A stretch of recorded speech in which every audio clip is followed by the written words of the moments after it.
We have so many new retreats this time around that we didn't want to scare you downstairs about the end of the retreat test. There's an end of the retreat test. But here it is, and here's question 1. Who is God? And you've been here 48 hours, you should know by now. That question is really a part of our faith, isn't it? And we carry it with us throughout our lives. Who is God? In Exodus, God says to Moses, I am who am. And then later on, thus you shall say to the Israelites, I am has sent me to you. That doesn't help me much. Does it help you? I am who am. Second question on the test. How are you doing? Where is God? Now, God is out there somewhere, apart from me, totally different, because I'm not God. But then again, God is in me. God is around me. God is mixed up in everything.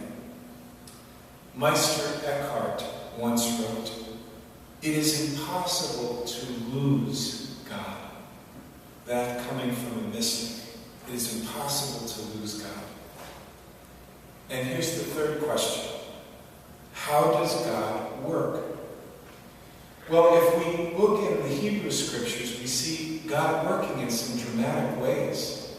I mean, Cecil B. DeMille has a great script when the Red Sea parts and Charlton Heston walks right through it. You know, God works in fantastic ways, but we also hear the voice of God in the whisper. Remember the passage from Kings where we hear, God is not in the earthquake or in the fire, but God is in the still, small voice. One way I think of how God works is this. It's a line from Proverbs. The human mind plans the way, but God directs every step. At one point when I was in the seminary, I was sitting in a class called The Problem of God. Now, it's an interesting name for a class, isn't it, in the seminary? The Problem of God. But it is a problem, isn't it? Because we have to figure it out somehow. And we were on a break, and I'll never forget this. I was sitting next to a person in the class who was clearly what I would call a fundamentalist Catholic. And we had widely different views. And at some point, it became clear that we were going to have a real sharp disagreement about God. We were talking about how God has the power to change things or not. And I won't go into the whole argument, but I remember talking with this guy on a break, and I could see my whole body shifting. Like I remember my back, by the end of the discussion, was toward this guy. Like I didn't even want to look at him.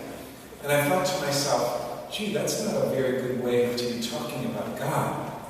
And finally, he said something to me, and we joke about this still. He said, you know, David, can we just agree that God can't be explained or understood?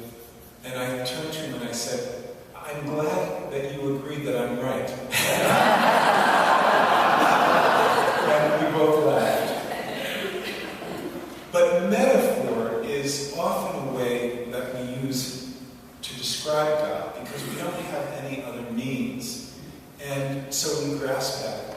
And before I look at the metaphor in the scriptures today, the very clear metaphor, I was looking online for some other metaphors of God, and I found this kind of amusing. It just reminds us of how real we are in our lives.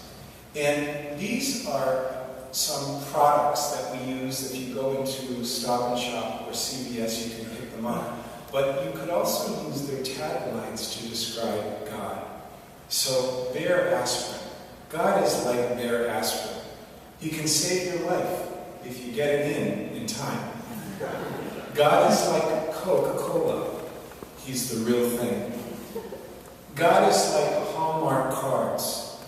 God cared to send God is like tide. God can get the stains out that the others leave behind. God is like General Electric. God brings good things to life. God is like Delta Airlines. He's ready when you are. God is like Allstate. You're in good hands. I like this one. God is like Bounty paper towels. He's the quicker picker-upper. He can handle the tough jobs. He won't fall apart on you, and you can select a size. And finally, God is like Dial soap. Aren't you glad you have him? Don't you wish everybody did? There are so many metaphors for God in the Scriptures. A metaphor is a way to describe something that goes beyond the typical words like or as. God isn't like this or like that, but God is this. Today, in the Gospel of John, we have a famous metaphor, and John is really into metaphors. I mean, John calls Jesus the Lamb of God. Now, how we understand that, I don't know, but we get it after all these years. John calls God the light of the world, the bread of life. Today's Gospel passage begins with another metaphor. Jesus says to his disciples, I am the vine and you are the branches. But he first says, I am the vine and my Father is the vine grower. It's interesting because we don't work in vineyards, at least I don't. So that vine imagery doesn't seem to have much weight with us. But it is a good metaphor when you think about it, that Jesus is the vine and we the branches. And Jesus goes on to say, I'm not just the vine, but I am the true vine. I am the true vine that if you stay attached to this true vine, you yourselves will bear much fruit. So there's something in it for us. It's not just a statement, but we have something to look forward to. And Jesus uses the word remain, and I love that word, I think it's important. If we remain in him, we will bear much fruit. I was taking a walk on our grounds, and as much as we're trying to clean them up, they're pretty messy because of that storm back in the fall, and we're just getting them back on track. But I came across a path, and there was a branch that had fallen over, and it was just hanging on. It was broken off the tree.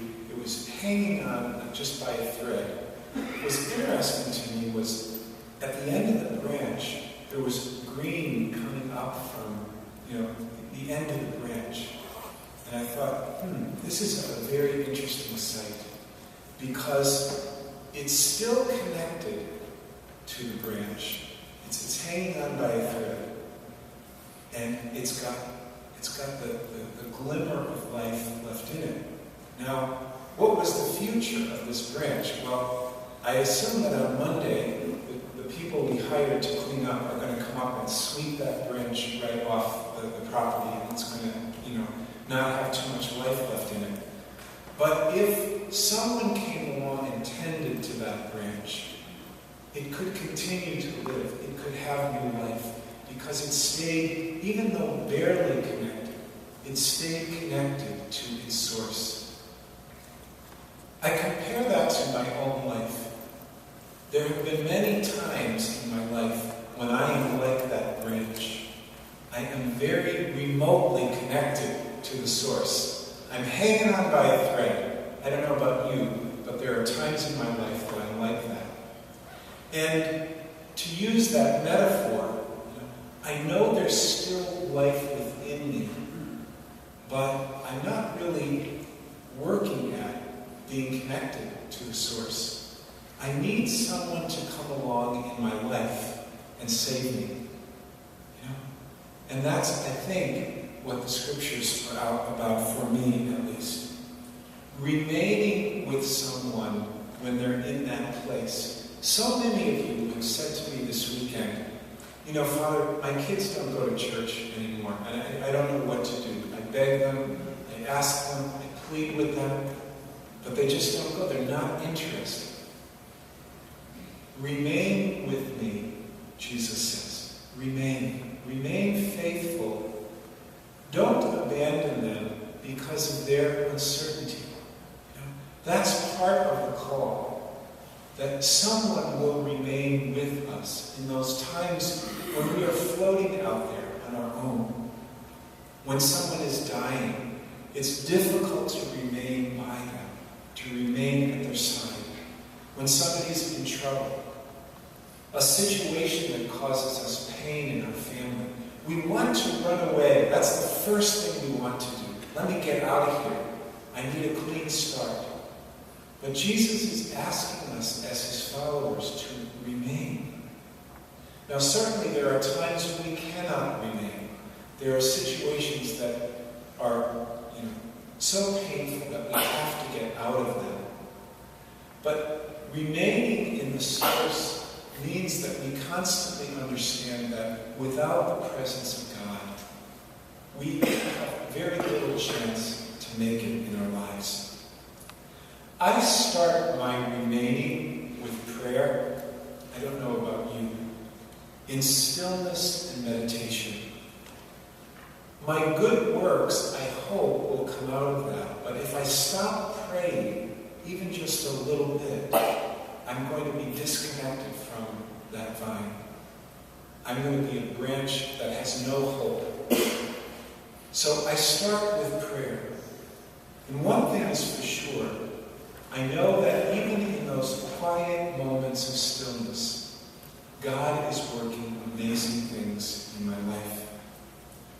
In the passage of Scripture from the Gospel today, Jesus is saying goodbye to his friends. Do you realize that? It's where he's at the Last Supper, and he's giving them sort of his farewell message. And it's a freeing message if you listen to it. He's not punishing them. He's not yelling at them. He's not ordering them. He's telling them, I am the vine, and you are the branches. But you know what? It's hard to take because he's going away. He's saying, I'm going away. I'm leaving you. It leaves us with a good question. How do we stay connected to a God we cannot see? In stillness, in prayer, in meditation, it's still a challenge for us. I go back to question 1 of the retreat test. Who is God? We can only find that out in the stillness of our own hearts. And we need one another to be able to learn that lesson. How do I remain in God and God in me? That same God gives us the courage to remain, gives us the courage to be hopeful, gives us the courage to go beyond where we ever imagined. Remember some of the themes from our retreat this weekend. For those of you who weren't on the theme retreat, these are some of the words that I will leave you with. Courage is not the absence of fear. Courage is the presence of fear with the willingness to face it in God. Courage is moving beyond the unknown. It is leaving the past and allowing the future to be in God. Hope is knowing that you are greater than anything that will ever happen to you. And whatever happens to you, God is with you. And finally, do not pray for courage, for God has already given it to you. Pray instead to receive the courage that is living within you right now. Friends, our hearts are connected to the vine, and they are always restless until they rest in God. May that message of hope lead us forward, and may it give us peace, for God is always with us, and we